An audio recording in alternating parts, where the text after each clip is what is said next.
If you came across this video, know that it's not a coincidence. So I have a small request for you. Please give just a few minutes of your time to this video.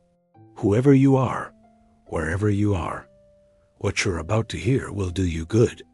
I truly promise you that. When this short video ends, you'll feel lighter, calmer, and what you hear may change the way you see yourself, perhaps forever. If you're ready, let's begin. There once was an old sage who went into the forest every morning to sink into deep thought. That day, just like always, he was sitting in the shade of an ancient tree. Suddenly, he heard the sound of a crow crying, perched on a dry branch. The wise man asked gently, in a soft and compassionate voice, "Why are you crying?" The crow's voice trembled with despair. It said, "I am the most miserable of all creatures. Children throw stones at me. Dogs chase me out of their gardens. They say my feathers are pitch black, that I am ugly. Wherever I go, people drive me away. One wish I had never existed. I wish I could disappear completely." The wise man listened carefully. He smiled with understanding. After a brief silence, he spoke. "You cannot control what others think of you or how they treat you. If you expect everything to go the way you want, and reality turns out differently, that is when suffering begins. Perhaps the pain you feel right now does not come from what asterisk is asterisk, but from what you believe asterisk should be asterisk." Then he added, "But I will still help you, dear crow. I can put an end to your pain. Tell me, if you had the power to change yourself, what would you choose to be?"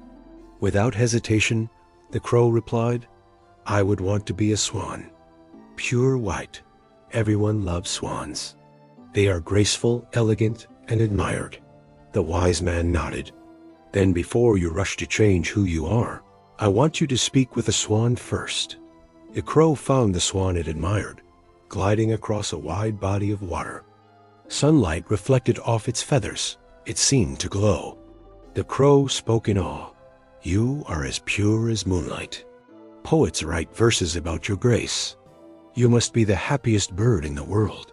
The swan lowered its elegant neck and replied sadly, "But I'm not happy.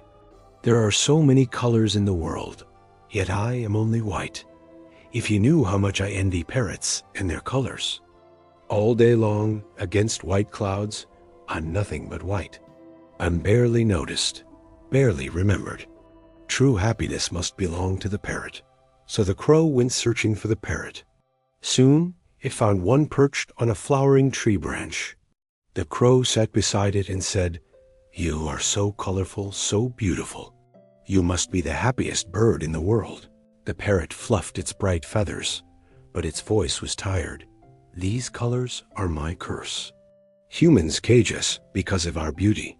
Even in this forest, I live in constant fear of hunters. But the peacock, it's different from us. I believe it knows happiness best. It's not just beautiful people worship it and protect it." In a rush, the crow flew for miles until it found the peacock in the garden of a temple. People were offering flowers and food to this magnificent bird. The crow thought to itself, "At last, I've found happiness."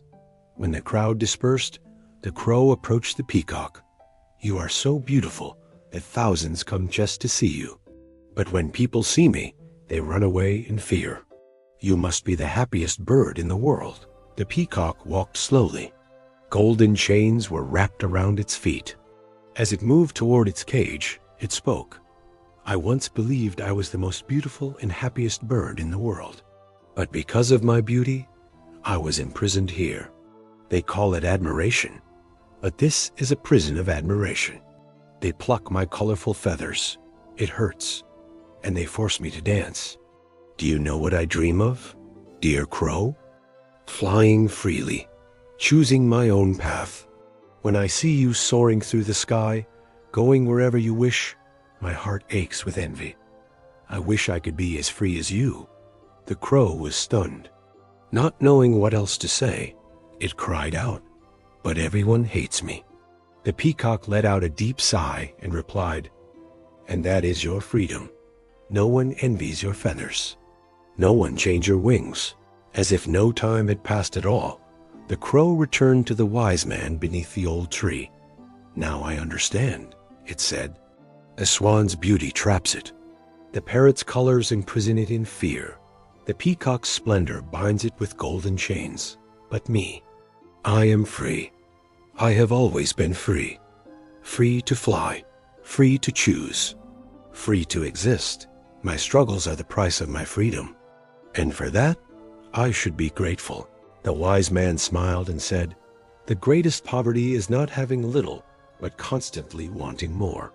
The deepest prisons are not made of steel. They are built from comparisons. And the strongest chains are made of gold. The crow realized this. Happiness begins the moment we stop wishing to be something we are not. From that day on, when the crow looked at its reflection, it no longer saw an ugly black bird. Instead, it saw a being as vast as the endless sky it flew in, as free as the wind that carried it, and as rich as the life it chose to embrace. We have come to the end of this wisdom-filled story, my dear friend. I hope it touched you too. Remember, not only a crow, but an ant, even a single leaf falling from a branch, can teach us profound lessons. Because like trees with roots reaching deep into the earth, we live rooted within this same nature. We are all connected. As Marcus Aurelius said, whatever harms the hive harms the bee. Just like the crow, we can spend our lives wishing to be someone else, or we can discover who we already are. Let us be like that crow who discovered itself. Because true freedom is not changing who you are, but releasing who you think you are supposed to be. Thank you for watching.